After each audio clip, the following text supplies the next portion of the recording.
안녕하세요. 사연 읽어주는 남녀입니다. 오늘도 와주셔서 감사드리며 그럼 오늘의 사연 바로 시작하겠습니다. 이른 아침이었습니다. 전화벨 소리에 잠에서 깨어났죠. 박정숙 씨 맞으시죠? 네, 맞는데요. 지금 바로 경찰서로 와주셔야 합니다. 무슨 일이신가요? 김미영 씨 아시죠? 네, 제 친구인데요. 전화로는 설명드리기 어렵습니다. 바로 오실 수 있으십니까? 가슴이 불안하게 뛰기 시작했어요. 40년 지기 친구 미영이에게 무슨 일이 생긴 걸까요? 손이 떨려 옷을 제대로 입기도 힘들었습니다. 급하게 경찰서로 향했죠. 경찰서에 도착하자마자 형사가 저를 조사실로 안내했어요. 김미영 씨가 오늘 새벽 자택에서 시신으로 발견되었습니다. 귀를 의심했습니다. 미영이가 죽었다는 말이 믿어지지 않았어요.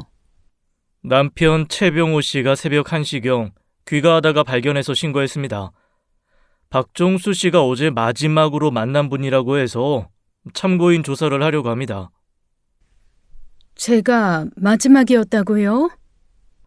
어제 저녁 7시경에 만나셨다고 들었습니다. 무슨 이야기를 나누셨는지 알려주시겠어요? 전날 밤 미영이와 돈 문제로 심하게 다툰 기억이 떠올랐습니다. 등줄기에 식은땀이 흘렀어요. 이게 무슨 일인지 머릿속이 하얘졌습니다. 저는 어제 일을 떠올렸습니다. 경찰 연락을 받기 전날 저녁이었어요. 미영이가 다급하게 저를 불러냈죠. 카페가 있는 골목에서 만났는데 미영이 얼굴이 창백했습니다. 평소와 달리 손까지 떨고 있었어요. 정수가, 나 좀 도와줘. 돈 좀 빌려줄 수 있어? 5천만 원만. 딱 5천만 원만 빌려줘. 내일까지 꼭 필요해. 안 그러면 큰일 나. 5천만 원? 그 큰 돈을 갑자기 왜? 어디에 쓰려고? 묻지 마. 제발 묻지 말고 도와줘. 죽고 사는 문제야. 진짜 며칠 뒤면 다 해결될 거야. 그때 바로 갚을게. 미영이 눈빛이 이상했어요. 뭔가에 쫓기는 사람 같았습니다. 하지만 저도 요즘 장사가 안 되어 은행빚이 쌓여 있었어요.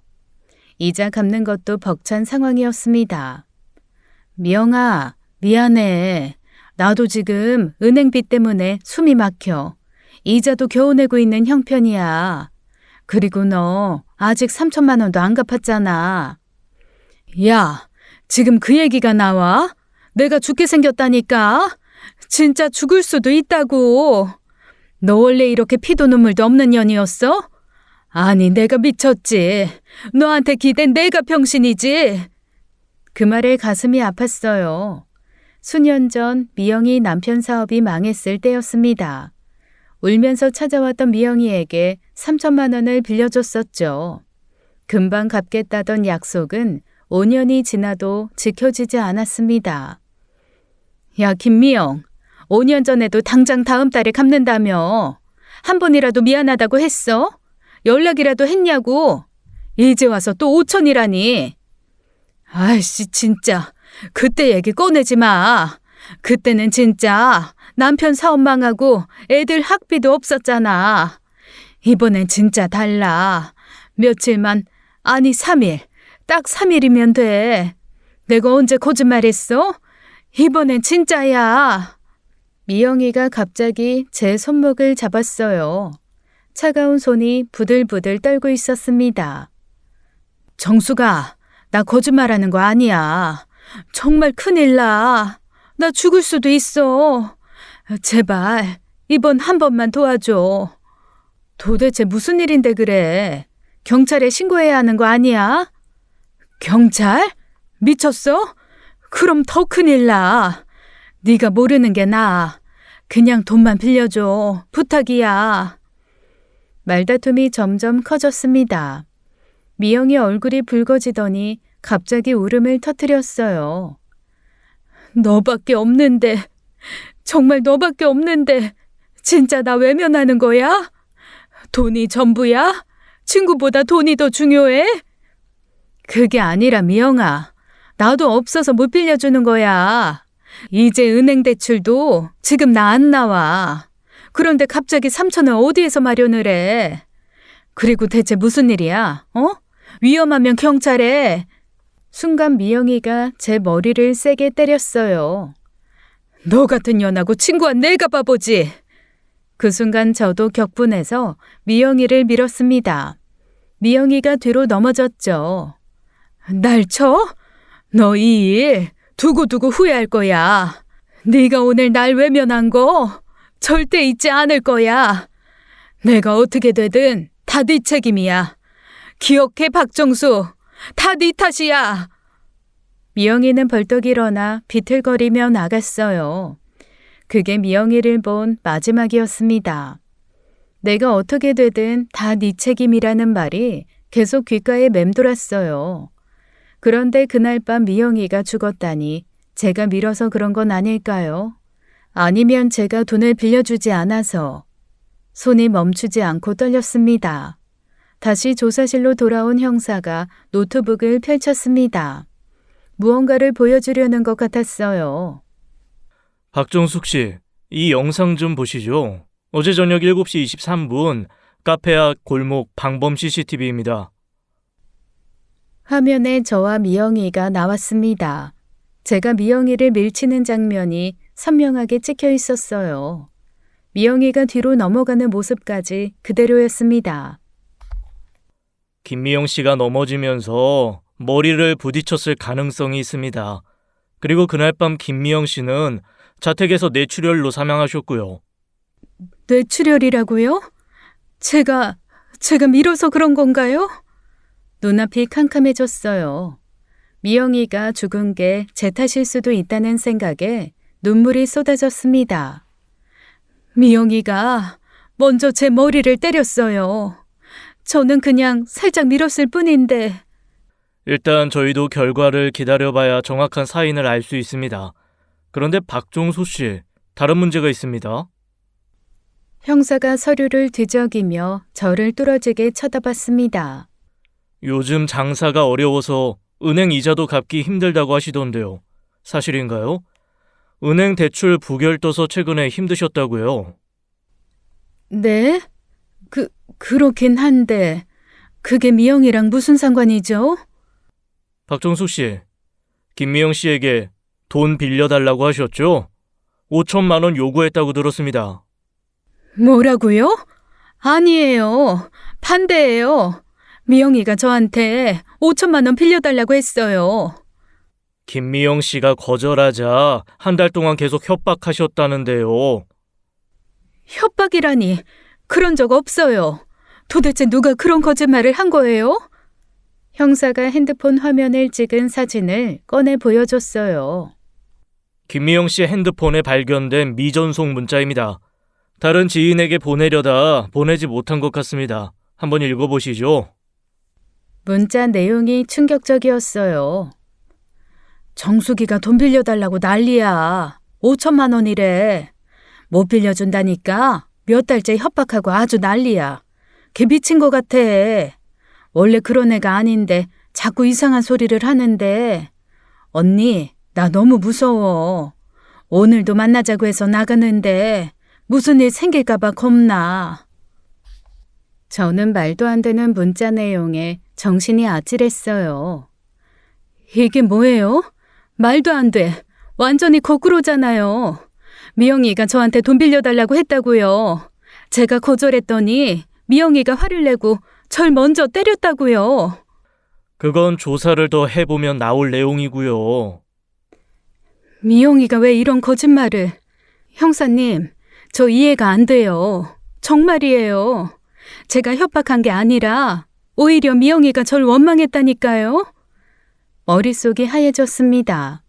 도대체 미영이는 왜 이런 거짓말을 지인들에게 한 건지 이해가 되지 않았습니다. 일단 오늘은 여기까지 하겠습니다. 추가 조사가 필요하니 연락 잘 받으시고 당분간 연락이 되는 곳에 계셔야 합니다. 어디 멀리 가지 마시고 특히 해외 출국은 하지 마세요. 형사님, 저 정말 억울해요. 다시 연락드리겠습니다. 조심해서 들어가십시오. 경찰서를 나오는 발걸음이 천근만근이었어요. 누군가 저를 함정에 빠뜨린 것 같았습니다. 미영이의 거짓 문자가 믿기지 않았어요. 제가 살인 용의자가 되어버렸죠. 5시간의 조사를 마치고 집에 돌아왔습니다. 현관문을 열자마자 남편과 딸들이 달려나왔어요. 여보, 어디 갔었어? 핸드폰도 안 받고. 무슨 일 있었어? 엄마, 왜 이렇게 늦었어? 아침부터 연락도 안 되고 우리가 얼마나 걱정했는데. 엄마 얼굴이 왜 그래? 무슨 일 있었어? 저는 주저앉아 버렸습니다. 미영이가 죽었어. 간밤에 집에서 뇌출혈로 죽었대. 뭐? 아니, 미영이? 설마 당신 중학교 친구 그 미영이? 아니, 미영 씨가 죽었다고? 내가 마지막으로 만난 사람이래.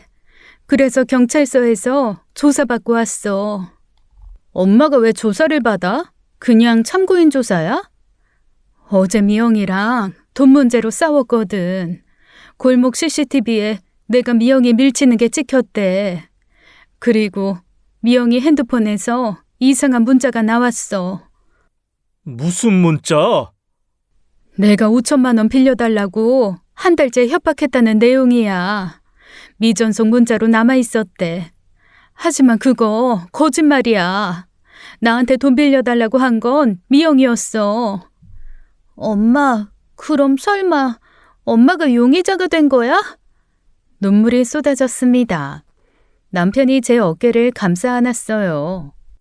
아이, 여보, 진정해. 아니, 무슨 말도 안 되는 경찰 새끼들이 다 미쳤지? 아이, 여보, 진실은 밝혀질 거야. 아무 걱정 마. 맞아, 엄마. 일단 변호사부터 선임해야 하는 거 아니야? 이런 건 제대로 대응해야 돼. 무슨 돈이 있어서 변호사를 써. 일단 앉아서 천천히 얘기해. 어제 정확히 무슨 일이 있었는지 처음부터 말해봐. 저는 떨리는 목소리로 어제 있었던 일을 설명했습니다. 미영이가 돈을 빌려달라고 했던 것, 제가 거절했던 것, 서로 싸웠던 것까지요. 하지만 증거들이 모두 저를 가리키고 있었어요. 미영이를 잃은 슬픔과 살인 용의자가 된 충격이 겹쳐 몸을 가누기 힘들었습니다. 그날 밤 10시쯤이었어요. 갑자기 현관문을 두드리는 소리가 들렸습니다. 쿵쿵쿵. 문이 부서질 것처럼 세게 두드렸어요. 아줌마, 나와요. 당장 나오라고. 우리 엄마를 때려 죽였어요. 당장 문 열어. 미영이의 아들들이었습니다. 남편이 급히 일어나 현관으로 갔어요. 동네 시끄럽게 이게 무슨 짓이야? 남편이 슬쩍 문을 열자 문이 벌컥 열리더니 준서와 준혁이가 들이닥쳤습니다. 두 사람 모두 술에 취해 있었어요. 아저씨는 비켜요. 아줌마가 우리 엄마를 죽였어. 이 살인자야. 어떻게 아줌마가 우리한테 그래요? 가족 같은 우리한테. 준혁이가 거실 화분을 발로 찼습니다. 와장창 소리와 함께 화분이 깨졌어요. 이 살인자. 아줌마가 우리 엄마 죽였잖아. 내가 기필코 아줌마 목숨으로 갚게 해줄 거야. 얘들아, 이러지 마라. 지금 경찰이 조사 중이잖아. 아직 확실한 건 아무것도 없는데. 준서가 저를 향해 달려들었습니다. 남편이 급히 막아섰어요. 이것들이 미쳤나? 그만두지 못해? 그때 딸들이 뛰어나왔습니다. 야, 우리 엄마한테 뭐 하는 거야? 증거도 없이 왜 이래? 경찰 부를 거야? 지금 당장 나가! 증거? 너희 엄마가 우리 엄마 밀쳐서 죽인 거 CCTV에 다 찍혔어. 니들도 그거 보면 이런 말 못해. 돈 때문에 우리 엄마 협박까지 했다면서? 그건 아직 확실하지 않아. 수사 결과도 안 나왔는데 왜 단정지어? 시끄럽고 당장 안 나가면 경찰 부른다? 수진아, 그럼 우리 엄마가 자다가 그냥 죽었겠냐? 분명 아줌마 때문이야. 우리 엄마가 얼마나 무서워했는데 아줌마를. 무서워했다고? 웃기지 마. 엄마가 오히려 너네 힘들 때 이모한테 돈 빌려줬잖아. 3천만 원이나. 그건 기억 안 나냐? 그건 그거고. 다들 그만해라. 준서, 준혁이 당장 나가라. 안 그러면 경찰 부르마. 어렸을 때부터 봐왔는데 이게 무슨 행패야? 미영 씨 죽은 건 안타깝지만 그래도 이건 아니지. 준혁이가 테이블을 내리쳤습니다. 꼭 밝혀낼 거야. 우리 엄마 억울함을 풀어줄 거라고요. 아줌마, 나 당신 절대 용서 안 해. 맞아. 법이 안 되면 우리가 직접 할 거야. 기억해도 밤길 조심하는 게 좋을 거예요. 두 아이들은 현관문을 세게 닫고 나갔습니다. 집안이 엉망이 되어 있었어요. 엄마, 괜찮아? 아이, 최준혁 저 미친놈들. 엄마, 우리가 꼭 억울함 풀어줄게. 내가 우리나라에서 제일 좋은 변호사 써줄게. 남편과 딸들이 절 꼭 안아주었습니다. 저는 그 자리에서 눈물을 흘렸죠. 태어날 때부터 봐왔던 미영이의 그 아이들의 증오 어린 눈빛이 계속 떠올랐어요. 이틀 뒤 미영이의 장례가 시작되었습니다. 경찰 조사 때문에 늦어진 장례였어요. 여보, 장례식장 가려고? 안 가는 게 나을 것 같은데 미영이 아들들이 또 뭐라 지랄을 할 거야. 엄마, 가지 마. 그날 일을 쳤는데 또 만나면 무슨 일 생길지 몰라. 맞아. 괜히 더 시끄러워질 거야. 저도 망설여졌습니다. 하지만 갑자기 중학교 시절이 떠올랐어요. 중학교 1학년 때 처음 만났습니다. 미영이가 전학 왔는데 제 옆자리에 앉게 되었죠. 첫날부터 친해져서 40년을 함께 했어요. 고등학교 때 제가 아버지를 잃었을 때였습니다. 미영이가 3일 내내 저희 집에서 같이 있어줬어요. 아무 말 없이 그냥 옆에 있어주었습니다. 20대에는 서로 연애 상담을 해주었고요. 결혼식 때는 서로 들러리를 서주었습니다. 아이를 키우면서도 서로 의지하고 살았어요. 40년을 함께한 친구였습니다. 그래도 가야 할 것 같아. 40년 친구인데 마지막 인사는 해야지. 정말 괜찮겠어? 아유, 그럼 같이 가. 아니야. 나 혼자 조용히 조문만 하고 올게. 미영이한테 미안하다고 안녕이라고 말하고 싶어. 검은 옷을 입으며 마음이 무거워졌습니다. 비록 마지막이 좋지 않았지만 40년 세월을 없던 일로 할 수는 없었어요. 미영이의 마지막 가는 길을 배웅해야겠다고 생각했습니다. 친구로서 마지막 돌이었어요. 장례식장에 도착했습니다. 입구에서부터 가슴이 떨렸어요. 조심스럽게 빈소로 들어가려는데 미영이 첫째 아들 준서가 저를 발견했습니다. 뭐야, 아줌마? 이 아줌마가 여기가 어디라고 와? 살인자가 뻔뻔하게. 나가, 당장 나가라고. 당신이 여기가 어디라고 와? 아줌마는 엄마 앞에 올 자격도 없어. 사람들의 시선이 집중되었습니다. 수군거리는 소리가 들렸어요. 경찰한테 조사받고 있는 주제에 여기는 왜 와? 우리 엄마 2번 죽이러 왔어? 그때 미영이 어머니가 나오셨습니다. 준서야, 준혁아, 그만해라. 할머니, 그래도 이 사람이 엄마를... 그만하라고 했다. 소란 떨지 마. 할머니가 저를 보셨어요. 깊은 주름 사이로 슬픈 눈빛이 보였습니다. 정수가 와줘서 고맙다. 40년을 함께한 친구잖니. 미영이도 네가 와줬으면 했을 거야. 할머니, 이 사람이 엄마를 죽였다고요. 아직 확실한 게 아니잖니. 그리고 난 정수기를 40년 넘게 봐왔다. 미영이랑 중학교 때부터 붙어 다닌 걸 다 봤다고. 정수기가 그럴 애가 아니다. 할머니가 제 손을 잡으셨습니다. 따뜻한 손이었어요. 정수가 마음 아프지? 나도 아프다. 미영이 보내는 게. 조용히 명복만 빌어주고 가렴. 어머니, 죄송해요. 정말 죄송해요. 울지 마. 미영이한테 인사하고 밥 먹고 가라.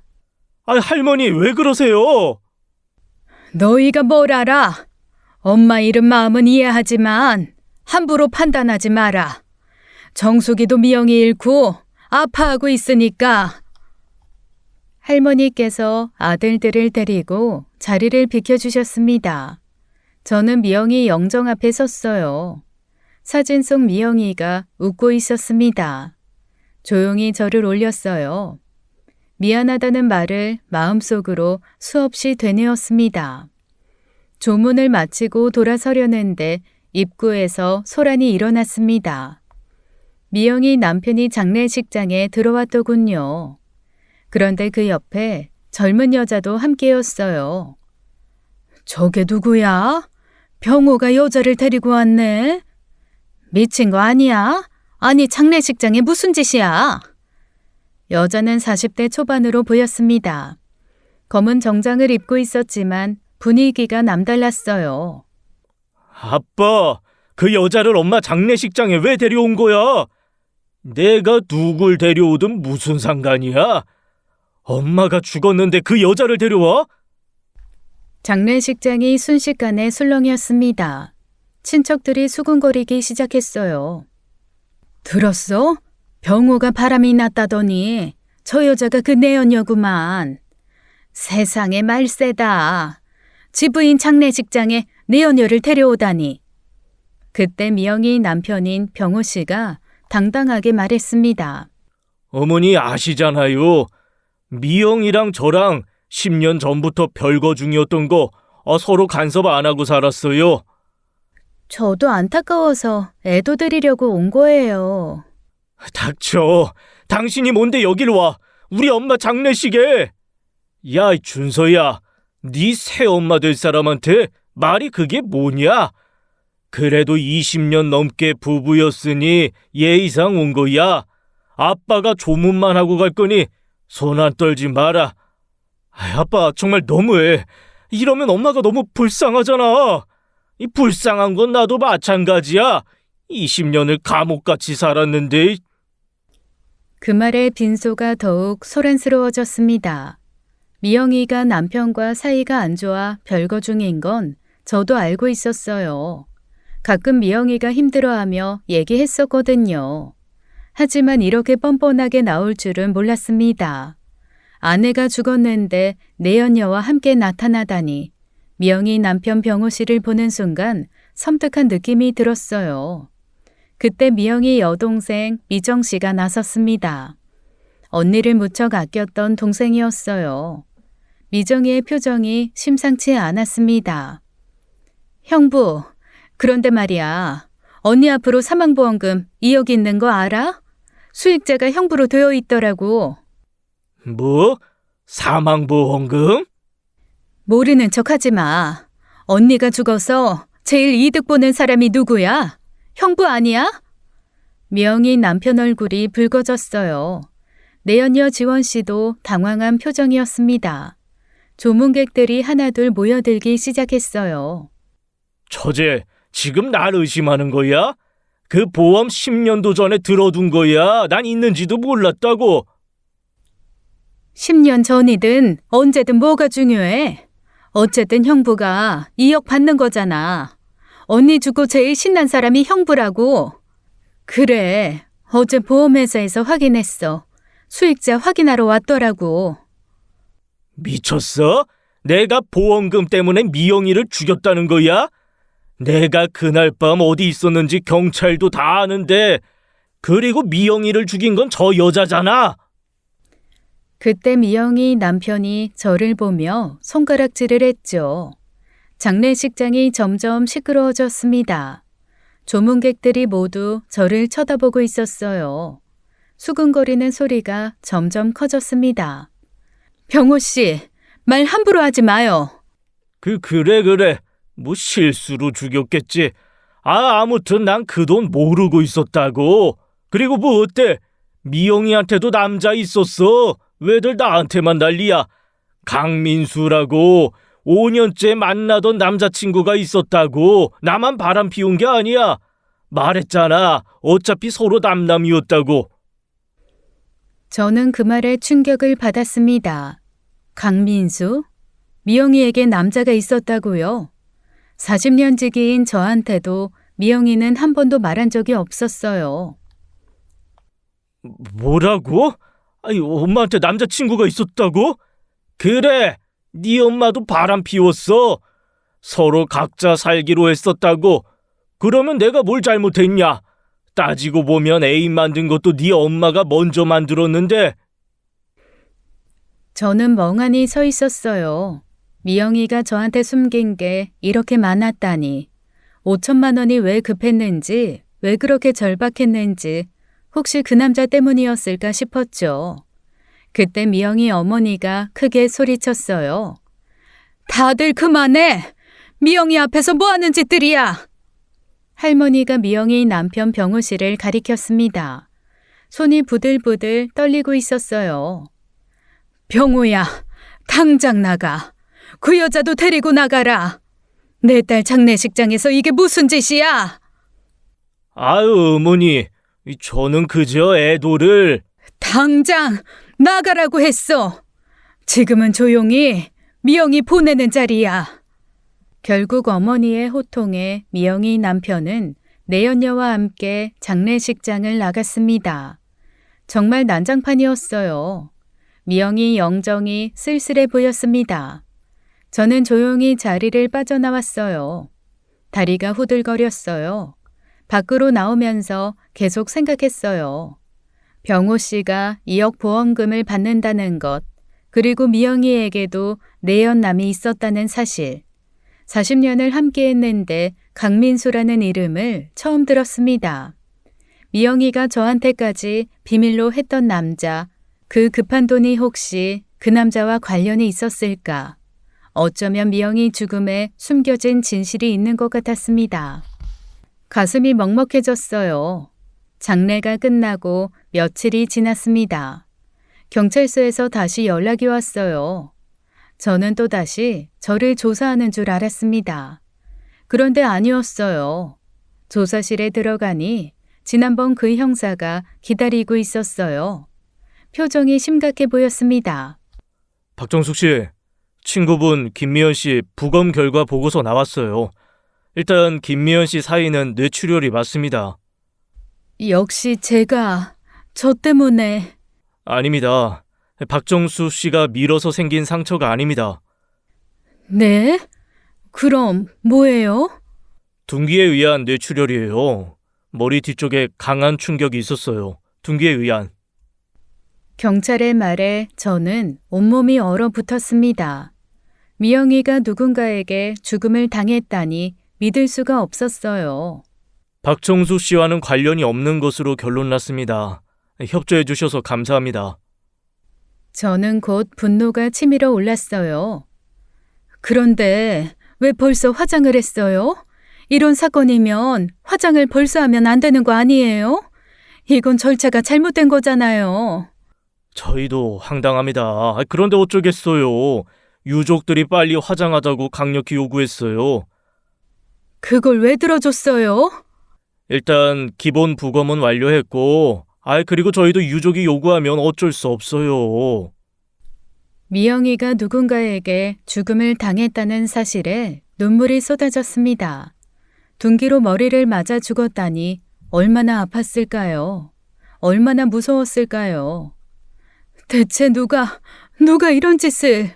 현재 수사 중입니다. 최선을 다할게요. 경찰서를 나오는 내내 미영이 생각뿐이었습니다. 그날 밤 미영이에게 무슨 일이 있었던 걸까요? 누가 미영이를 그렇게 잔인하게 죽였을까요? 빨리 화장을 서두른 미영이 남편 병호 씨가 의심스러웠습니다. 아니면 미영이가 숨긴 그 내연남일까요? 진실을 꼭 밝혀내고 싶었습니다. 미영이의 억울함을 풀어주고 싶었어요. 경찰서에서 나와 집으로 가려고 버스 정거장으로 향했습니다. 그때 낯선 남자가 다가왔어요. 40대 후반으로 보이는 남자였습니다.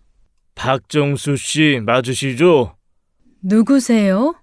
저 강민수라고 합니다. 미영이 김미영 씨와 함께했던 사람입니다. 미영이의 내연남이었습니다. 장례식장에서 미영이 남편 병호 씨가 말했던 그 남자.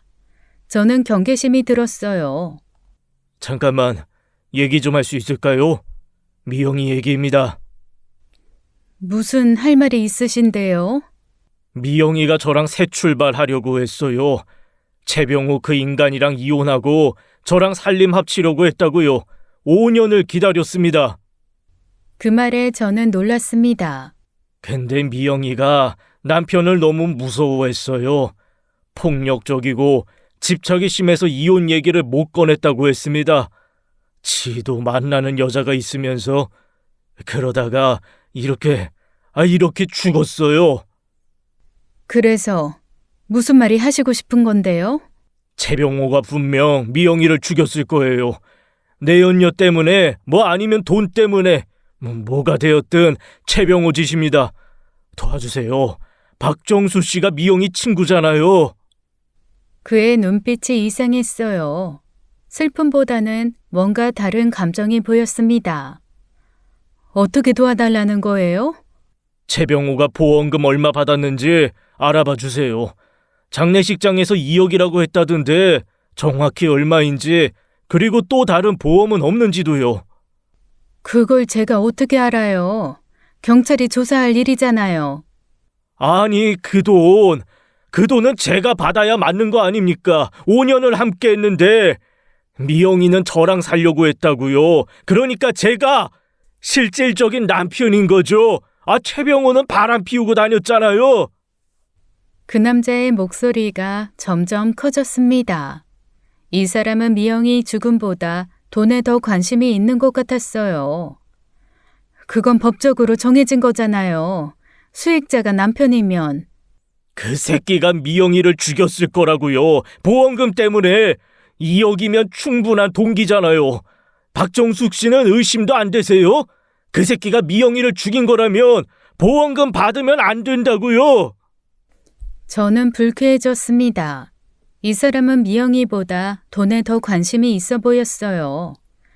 저는 가봐야겠네요. 자리를 피하려는데 강민수가 제 팔을 잡았어요. 최병호를 의심하세요. 그 새끼가 범인이에요. 미영이가 이혼하려고 하니까 죽인 거라고요. 손 놔주세요. 팔을 뿌리치고 걸어갔습니다. 뒤에서 계속 소리치는 게 들렸어요. 최병호를 조사해보라고요. 그 새끼가 분명 죽였어요.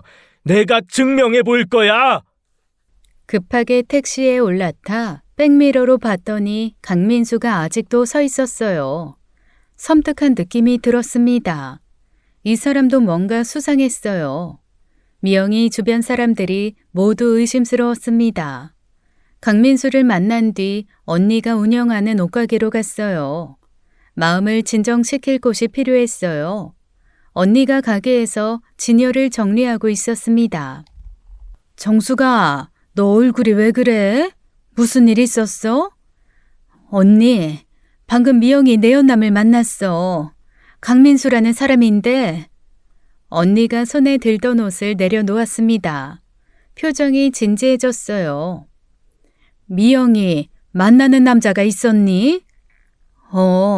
나도 얼마 전에 알았어. 나 경찰서 나오는데 기다리고 있더라고. 미영이랑 5년을 만났다면서 병호 씨가 미영이를 죽였을 거라고 막 소리 지르고. 뭐? 그 사람이 그렇게 말했다고? 하긴 그 사람 말이 맞을 수도 있어. 내가 봐도 최병호 그 인간이 제일 의심스러워. 미영이도 최병호 그 인간이 발견했다며. 맞아. 언니도 그렇게 생각해? 당연하지. 생각해봐. 미영이 죽어도 제일 이득 본 사람이 누구야? 최병호잖아. 보험금도 받았다며. 재산도 분할 없이 다 먹고. 언니가 의자에 앉으며 말을 이었어요. 게다가 내 언니여도 있었잖아. 미영이랑 이혼하고 싶었을 거야. 근데 재산 분할이나 위자료 때문에 못했겠지. 그래도 고작 그것 때문에 사람을 죽일까? 돈 앞에서는 다들 무서워지는 거야. 2억이면 적은 돈이 아니잖아. 그리고 화장도 서둘렀다며. 경찰도 이상하다고 그랬어.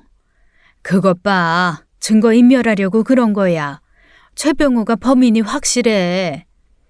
저는 언니 옆에 앉았습니다.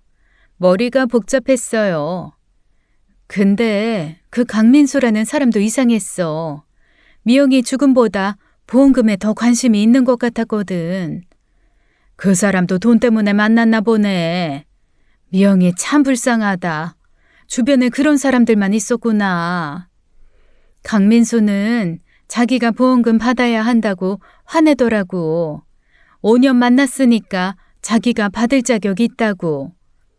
미친놈이네. 법적으로 남편이 받는 건데. 그래도 최병호보다는 덜 의심스러워.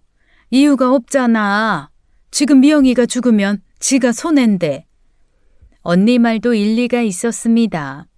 강민수는 미영이가 살아있어야 이득이었을 거예요. 정수가 너무 깊이 관여하지 마. 경찰이 알아서 수사할 거야. 너도 이미 충분히 힘들었잖아.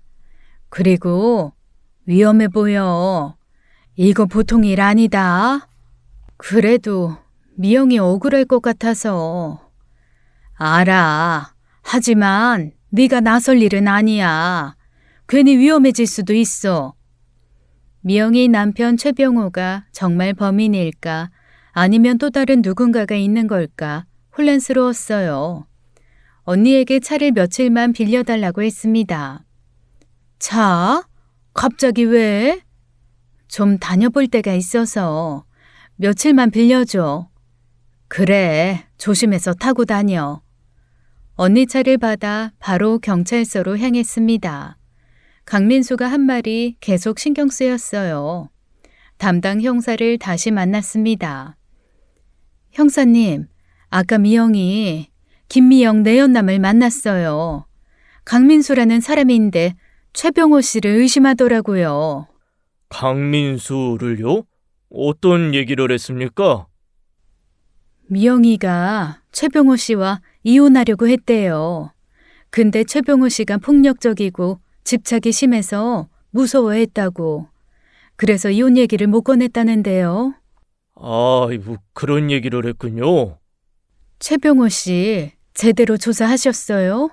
보험금도 있고 내연녀도 있잖아요. 충분히 의심할 만한데.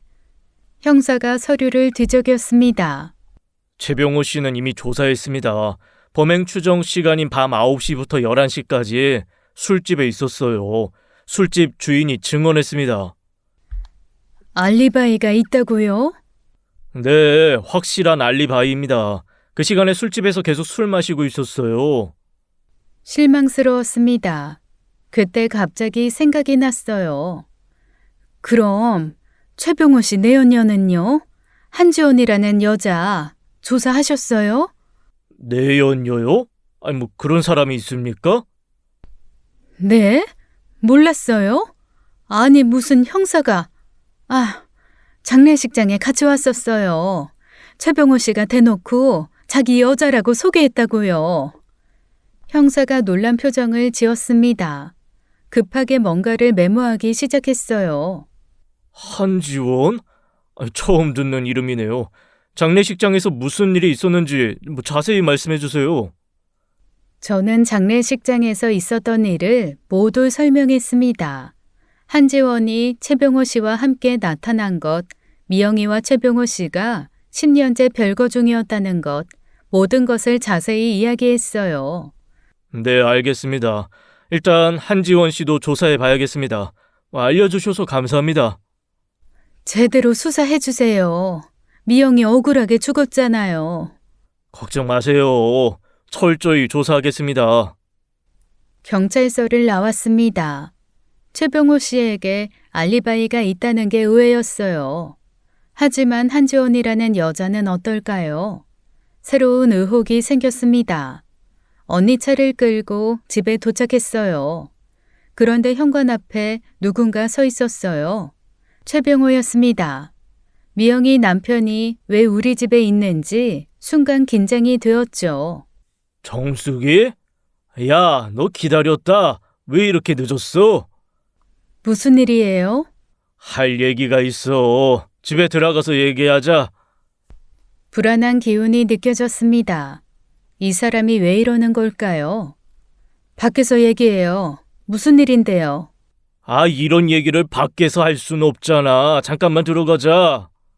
최병호가 제 손목을 잡았어요. 집으로 끌고 들어가려고 했습니다. 뭐 하는 거야? 이거 놔! 소리를 질렀더니 병호 씨가 손을 놓았습니다. 주변을 둘러보더니 한숨을 쉬었어요. 알겠어. 아이코 참. 누가 보면 이상하게 생각하겠네. 알겠어. 여기서 얘기하자. 내가 미영이 유산 정리하다가 이상한 걸 발견했거든. 이상한 거? 미영이 통장에서 돈이 싹 빠져나갔더라.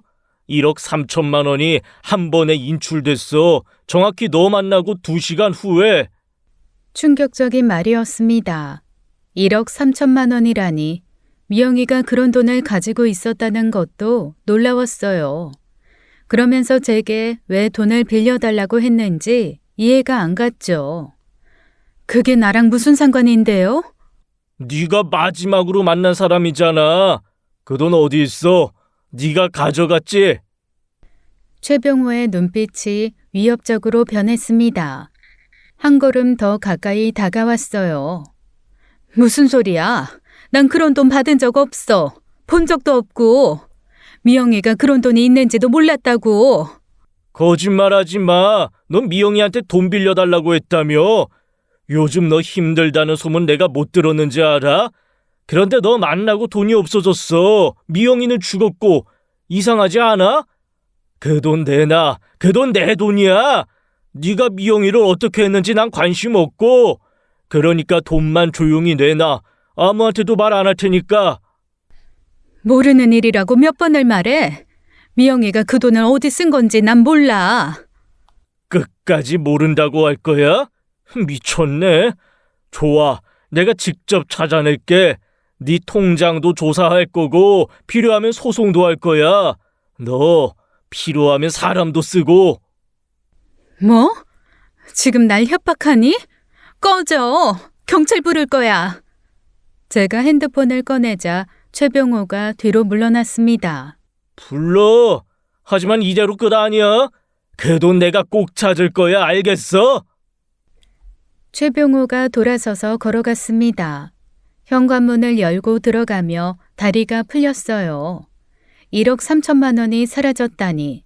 미영이는 도대체 그 돈을 어떻게 한 건지 머리가 아파왔죠. 그리고 왜 있는 돈을 두고 제게 돈을 빌려달라고 했을까요? 미영이 주변에 있던 모든 일들이 수수께끼였습니다. 며칠이 지났습니다. 집에서 아무것도 할 수가 없었어요. 미영이를 죽인 범인이 누구일까 혼자 추리를 하다가 포기했죠. 계속 생각만 하다가 견딜 수가 없었습니다. 미영이가 마지막을 보낸 집에 가보기로 했어요. 언니 차를 끌고 미영이네 다세대 주택으로 갔습니다. 2층 미영이 집에는 노란 폴리스 라인이 쳐져 있었어요. 창문 너머로 아무것도 보이지 않았습니다. 한참을 서 있다가 돌아서 차로 왔는데 차 앞에 슈퍼 주인이 나왔어요. 60대로 보이는 분이셨죠. 아이, 이 양반이 또 왔네. 정말 뻔뻔하게도 하지. 네? 무슨 말씀이세요? 무슨 말이긴. 내 차 긁고 도망간 거 말이야. 그 차 타고 왔잖아 지금. 차를 긁었다고요? 제가요? 아이고, 끝까지 모른 척이야. 우리 마누라가 이웃끼리 얼굴 붉히지 말자고 해서 내가 신고를 안 했는데 나 진짜 화나서 못 참겠다. 슈퍼 주인이 자기 차로 데려갔습니다. 검은색 그랜저였는데 옆면에 긁힌 자국이 선명했어요. 봐, 이거 봐. 범퍼부터 뒷문까지 쫙 긁었잖아. 수리비 100만 원은 나올 거다. 아저씨, 저 여기 온 적 없어요. 이 차도 제 차가 아니라 어디서 뻔뻔하게 모른 척이야? 내 차 블랙박스에 다 찍혔다고 보여줄까? 아이 진짜 아저씨 아니라니까요. 잠시만요 아저씨. 그게 언제예요? 목요일 밤 11시 23분이다. 내가 얼마나 억울하면 시간까지 다 기억을 해? 목요일이면 미영이가 죽은 그날이었어요. 근데 언니가 왜 여기 왔을까요? 미영이네 집 근처에 올 일이 전혀 없는 언니였거든요. 아저씨, 그 영상 볼 수 있을까요? 수리비는 바로 드릴게요. 그래, 이리 와 봐라. 내가 보관하고 있는 영상 보여줄게. 슈퍼 안으로 들어가 아저씨가 따로 보관하고 있던 블랙박스 영상을 확인했습니다. 화면을 자세히 들여다봤어요. 주차되어 있던 슈퍼 주인의 차 블랙박스에는 충격적인 장면이 나왔습니다. 언니 차가 뒤로 후진을 하다가 슈퍼 아저씨 차를 박았죠. 이어 언니가 차문을 열고 나와 확인하는 모습이 찍혔어요. 그때였습니다. 언니 뒤편 미영이가 살던 다세대 주택에서 누군가 나오는 모습이 찍혀 있었어요. 그 남자는 언니에게 다가와서는 서로 무슨 말을 주고받더니 그대로 언니 차를 함께 타고 급하게 자리를 떴습니다. 저는 너무나 충격을 받았어요. 그 남자는 제 남편이었거든요. 온몸이 얼어붙었습니다. 다리가 떨려 제대로 서 있을 수가 없었어요. 왜 그래? 괜찮아? 아저씨, 이 SD카드 제가 가져가도 될까요? 제가 돈은 드릴게요. 그래, 가져가. 나야 수리비만 주면 돼. 저는 바로 인출기에서 돈을 뽑아 현금 100만 원을 건네고 SD카드를 받았습니다. 비틀거리며 언니 차로 돌아왔어요. 언니 차 블랙박스를 다시 확인했습니다. 블랙박스에는 SD카드가 없었어요. 누군가 의도적으로 뺀 게 확실했습니다. 남편과 언니가 함께 미영이 집 근처에 있었다. 그것도 미영이가 죽은 지 얼마 안 된 시점에 남편이 그 집에서 나왔다. 저는 손이 떨리고 다리가 떨려 진정할 수가 없었습니다. SD카드를 들고 경찰서로 가려다가 멈췄습니다. 만약 언니와 남편이 그냥 근처를 지나가다 들렸다고 하면, 근처에 볼 일이 있었다고 한다면, 내가 지금 말도 안 되는 오해를 하고 있는 거라면 어쩌나 싶었죠.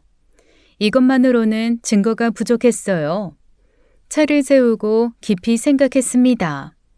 경찰에 신고하기 전에 확실한 증거를 찾아야 했어요. 언니와 남편이 그날 밤 정확히 뭘 했는지, 미영이 죽음과 어떤 관련이 있는지 집으로 돌아가는 길 계속 생각했어요. 언니는 평소 미영이와 친하지도 않았습니다. 남편도 미영이와는 접점이 없기에 만날 일 자체도 없었고요. 그런데 왜 둘이 함께 미영이 집에 갔을까요? 그때 갑자기 최병호 말이 떠올랐습니다. 미영이 통장에서 1억 3천만 원이 사라졌다는 그 말이요. 저는 설마 했습니다. 생각하기도 싫은 의심이 들었죠. 결국 스스로 증거를 찾기로 결심했어요. 언니 가게와 남편 공업소를 뒤져봐야겠다고 생각했습니다. 진실을 밝혀내야만 했어요. 미영이를 위해서도 저를 위해서라도 말이죠. 밤 11시 언니가 운영하는 옷가게로 갔습니다. 저도 가끔 일을 도와서 키를 가지고 있었어요.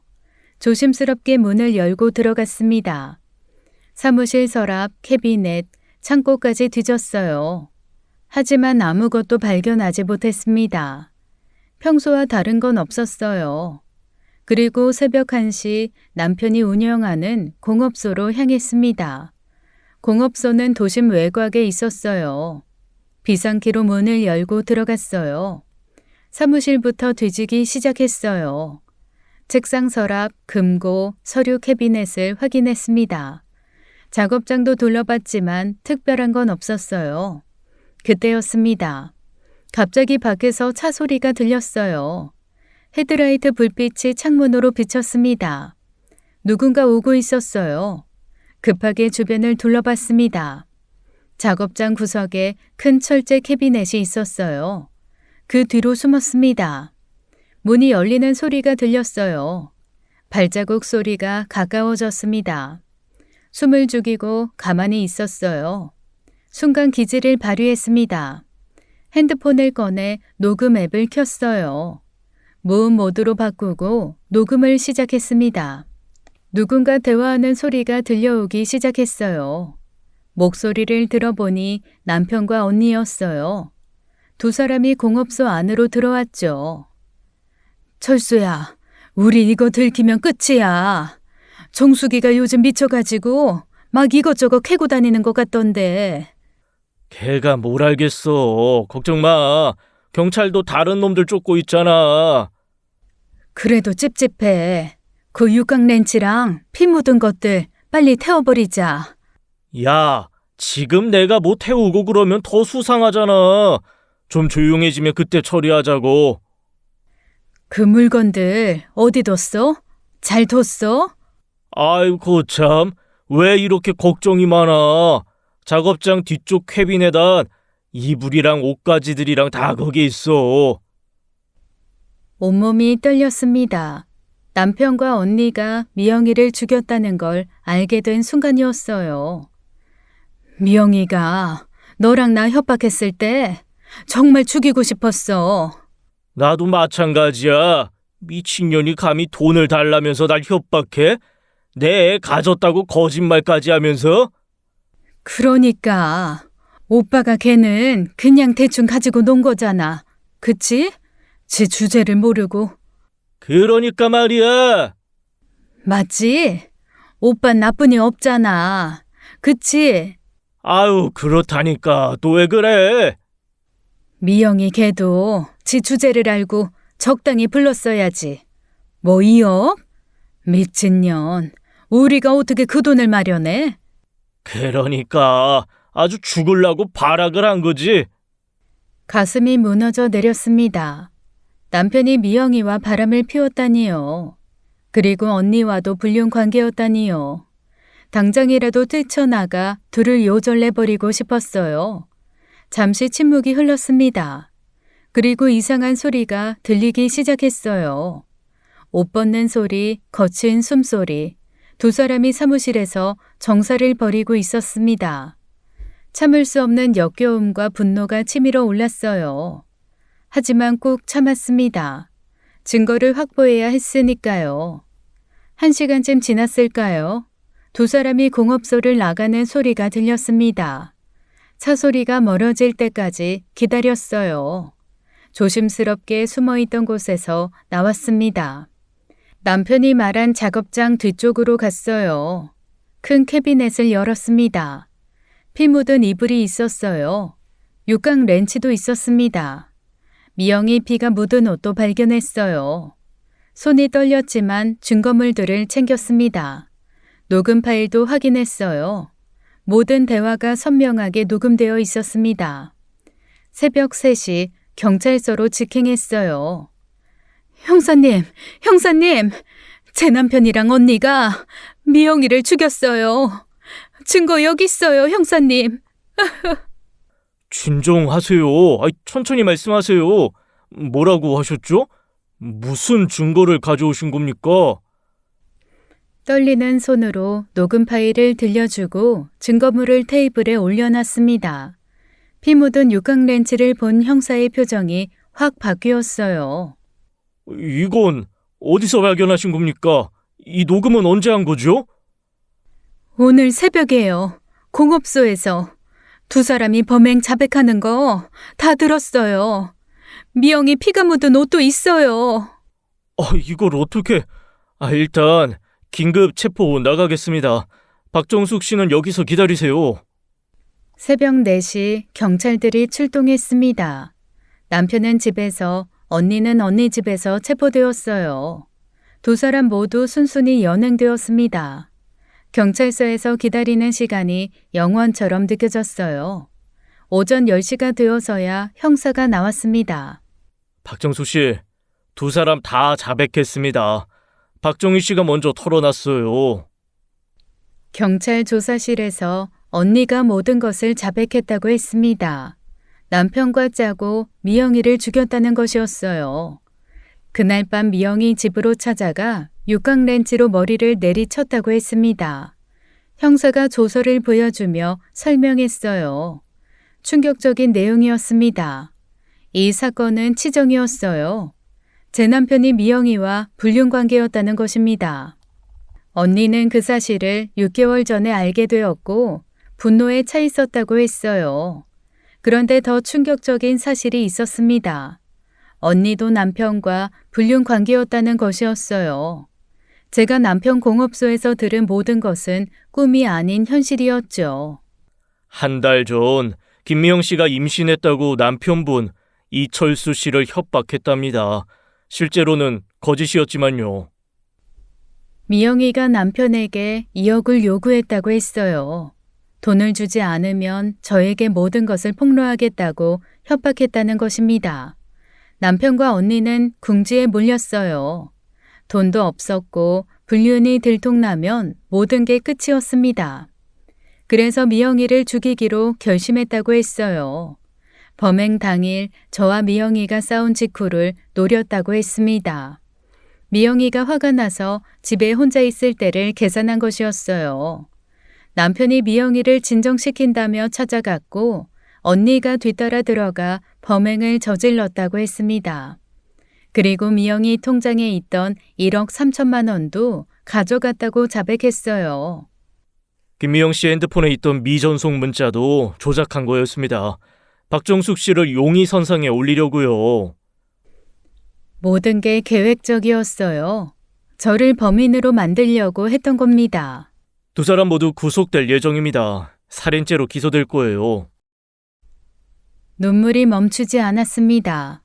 남편과 언니의 배신이 너무 아팠어요.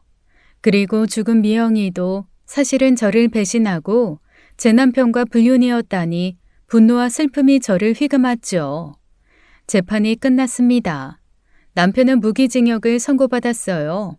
언니는 징역 20년을 받았습니다. 두 사람 모두 항소했지만 기각되었어요. 특정경제범죄 가중처벌법상 횡령죄도 추가되었습니다. 미영이 통장에서 빼낸 1억 3천만 원 때문이었어요. 계획적이고 잔인한 범행이라는 판사의 말이 기억납니다. 이혼 소송은 빠르게 진행되었어요. 남편의 유책으로 재산 분할과 위자료를 받았습니다. 공업소는 매각했고 집은 제가 가지게 되었어요. 딸들도 이 충격적인 사건에 충격을 많이 받았을 테지만 제 힘이 되어주었습니다. 미영이 무덤에 갔어요. 국화꽃을 놓으며 복잡한 심정이었어요. 미영아, 진실이 밝혀졌어. 근데 너도 나 배신했잖아. 내 남편이랑 바람 피우면서 어떻게 나한테 그럴 수 있었니?